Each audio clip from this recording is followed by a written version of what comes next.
prettiest one. You know, guys, I think you got it wrong. You guys said that Dad, you couldn't even tell Dad worked all day, but I know for a fact that that owner could have knocked out a 500-pound gorilla, specifically. But a lot of great stories of my dad coming home. It was always an adventure. I remember getting rattlesnake rattles, and then hearing about how he killed the rattlesnake, which was even cooler than that, where he essentially just ran it over.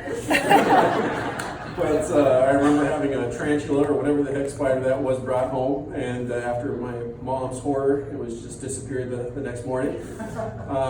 You know, stuff like that was always cool. The best story I have about my old man is when the power went out in our neighborhood. Of course, Ed McCann, working for Edison, and like most of you realize, being Edison employees, that there's a psychic link you have with the electrical power grid. So anytime the power is out in your neighborhood, every neighbor will come over and ask you what exactly happened and when they can expect to get their power back on. Well, Ed McCann's no slouch, and when the power's out, and we're bored as heck anyway, we would hop in the old Jimmy and drive around and see what was going on, see if we could find the source of it. And sometimes it was a downline, sometimes it was a squirrel on a transformer, something like that. On the day in question, found a downed line somewhere east of Chino, and firemen, policemen, beacons blaring, the whole thing. And Ed McCann rolls up in his Jimmy, slaps the magnet on the side of the truck, and has his beacon fire up, and immediately hops out of the truck and starts barking orders to these responders. And I don't know if it was surprise or just shock, because Ed McCann was doing all this in his pajamas barefoot. So pretty quick there, they had told him that they were trying to get a hold of the substation, and they've been doing that for an hour. Ed McCann, pajamas in tow. Mariloma, this is Ed McCann. Oh, roger that. Ed McCann, how you doing? 5 seconds total. And he started, navigating everybody, pushing them in different directions. And these are, trained firemen and police officers that my dad is now giving instructions to in the middle of the night, barefoot. What happened next was probably the most amazing thing I've ever seen in my entire life, because from the safety of the truck, I noticed that my father is now scaling a power line to the top, again, in his pajamas and barefoot. He's going to climb up there and flip a switch. And, looking up at my father, as I think most people did, we noticed a lot of things. I mean, these were short pajamas.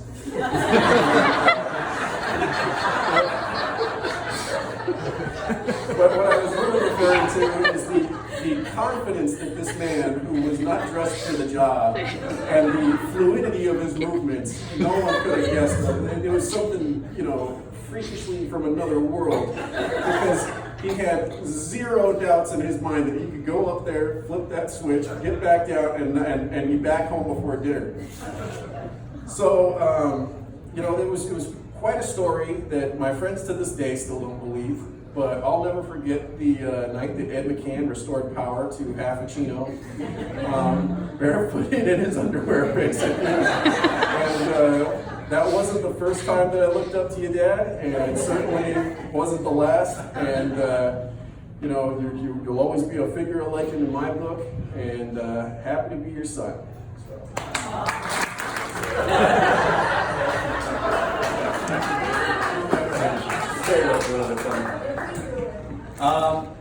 So kind of to go off on a little bit what Eileen was saying, when we were little kids, your parents go to work, your friends' parents go to work. No one really knows what anyone does. They just know they go to work and disappear for the day. Well, to the trained eye, anyone who walked around the McCann house would know that Dad worked for Edison. How do you know that? Well, there's lineman equipment in the garage. There's random glass insulators from power poles scattered throughout the house, because Ed needs paperweights for everything, apparently. There's a OJ Bronco in the driveway from 1995 through 2005. And then, of course, there's our planter box in the backyard, along with the pool deck that's made 99% of Edison cross arms. If you look closely, you can see the yellow stencil of the high voltage on it. It's a nice touch. But again, this was only to the train dock. So for us kids, it was kind of like, outside of this awesome pool deck, what does that do for a living? So we would go to baseball practice, softball practice, go about our daily lives, go to Christmas and Uncle Kevin's, and we would be driving home. Everything's normal. Dad takes an early exit. Where are we going? We're just gonna go check out some of these poles over here that we put in. Yeah, nobody wants to see the poles. No, it's right here, guys. We're nowhere near. Oh, we just, come on, Pokemon's on in a couple hours. No.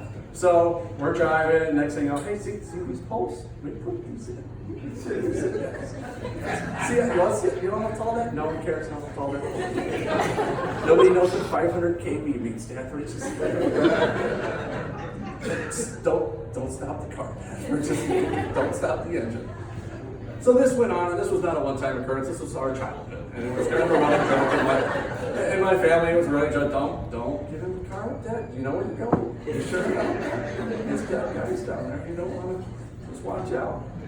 So my dad did make an attempt with me to kind of bring me to some cooler job sites throughout the years. I remember I was around maybe 8 years old, and he came and got me one day after school, and he said, Tim, you want to go to work tomorrow? I was like, well, no. Saturday? No. He's like, well, you want to go work at 4 in the morning? Like, really, no? I don't even know what 4 a.m. looks like.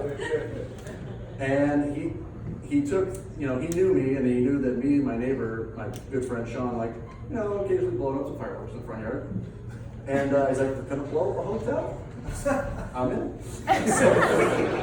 So he threw me in the car at 4 in the morning that one day, and we went and saw the Grand Hotel in Anaheim blow up, which was awesome. And if there's one thing that's gonna peel a kid, an 8-year-old away from cartoons on Saturday morning, it's a couple tons of dynamite. So went and saw that, and I remember in 2009, he took me up to see the station fire up in La Cañada. I was on disability from a recent surgery I had, and we went up and went to the back lines and saw the charcoal sides and stuff, and saw the crews working. It's pretty cool, because you have access. You slap that Edison sticker on the truck, you go wherever you want, you go past the news crews. So my favorite story, though, was the one I think of when I think of my dad worked at Edison was when I was around 5 years old, either summer after kindergarten or going into kindergarten. My mom got me one day, mid-morning. She goes, hey, you want to go work with your dad? Sure, I got nothing going on. So we get in the car, she brings a bunch of popsicles, okay? And we take the long journey from Chino, our house, to the 71 Freeway in Chino's. And we pull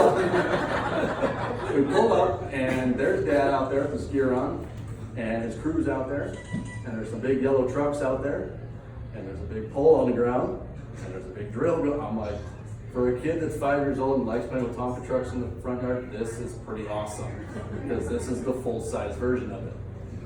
So I go out, popsicles are distributed amongst the crew. I'm 5 years old, someone gives me a helmet, someone gives me a little shovel. Thankfully, OSHA's nowhere to be seen. This is getting shut down real quick. And I'm sure I did nothing but get in the way, and they just wanted to make sure that I had fun and didn't end up in the bottom of the hole. So I threw some dirt around for an hour, half an hour, I don't know. I'm sure I had a blast. Went home, called it a day. Dad gets home at the end of the day, like Eileen's saying, just everything's good. Just had a good day at work. Thought nothing of it. So, and I'll remember this for the rest of my life. That night, I'm going to bed, and I'm at the base of the stairs, and my dad waves me over and says, Tim, come here. Okay, what's going on? And he gives me $2. I'm like, sweet, what is this for?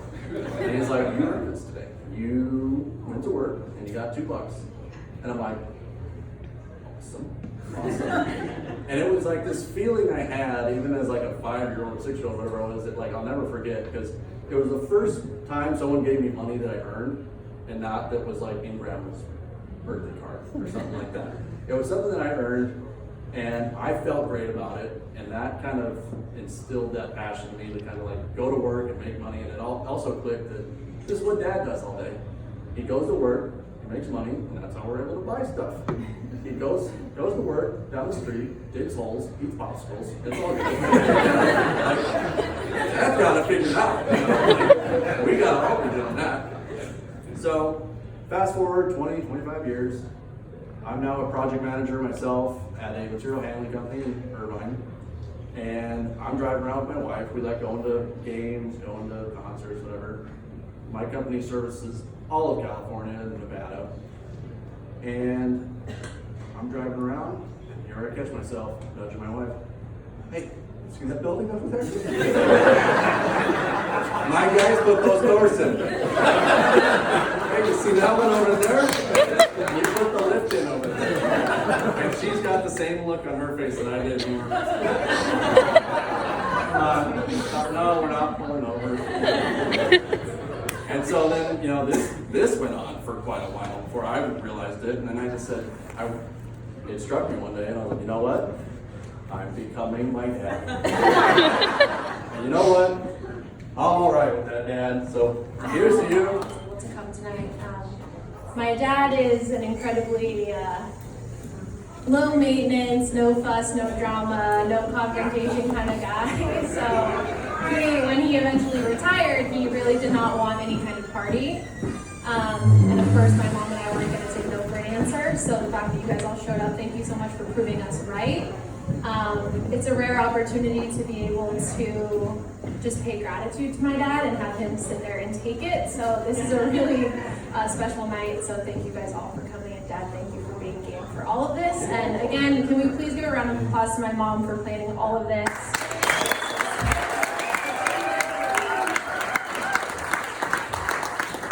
In the midst of remodeling her house, like fresh off a knee surgery, no easy feat. So for those of you who don't know me, my name is Eileen. I'm Ed's only and youngest daughter. I sometimes joke that I'm a terrible daughter because I don't know what my dad does for a living, or did, or because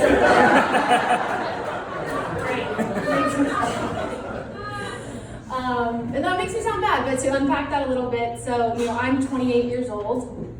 My dad has worked for Edison for 2019 marks almost 35 years. So by the time I came around, he was well indoctrinated and very well on his way to a great career at Edison.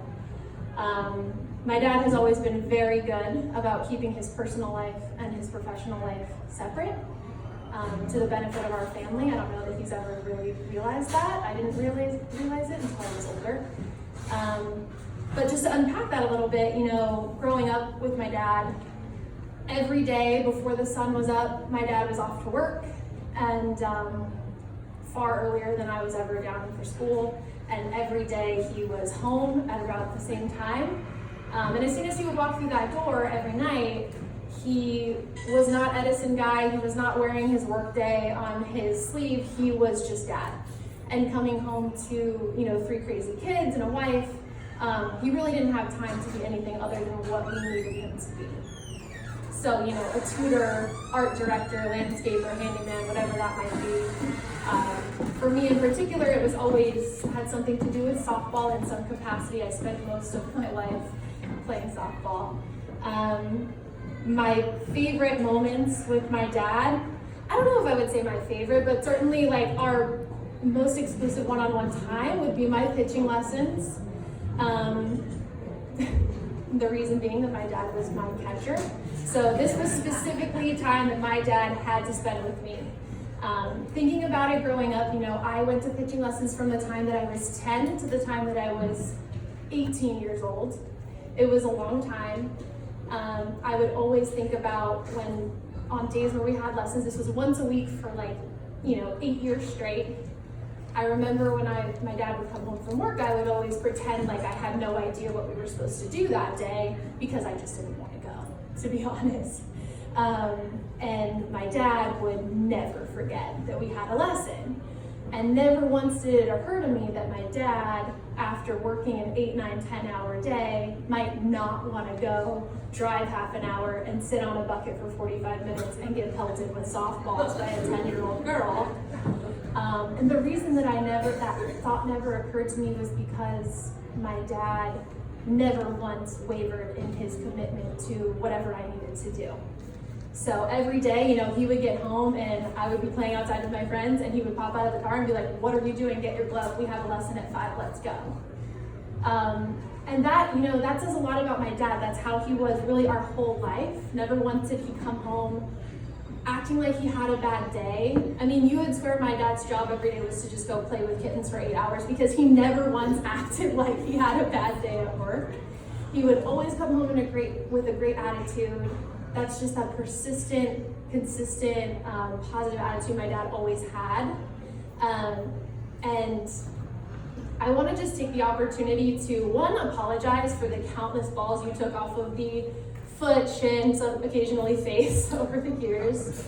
And two, just genuinely thank you for that dedication to me and ultimately our family over the years. Over the course of almost 35 years, you've been incredibly selfless in supporting our family. You've never once, like I said, complained about your day. Never once made it clear to us that we should be grateful for what you do. And I know that in your mind, you don't think you ever should. You think that that's just your duty. But truly, as an adult now, looking back on the way that I was raised and the father that you've been, it's just really allowed me to reflect and realize how lucky I am. So at the end of the day, the fact that I never really understood what my dad did was not because I was a terrible daughter. It was really because I was an incredibly lucky daughter to have been raised by a father who always put the needs and happiness of his family before his own. So with that, I would like to raise the first of many glasses tonight to Ed.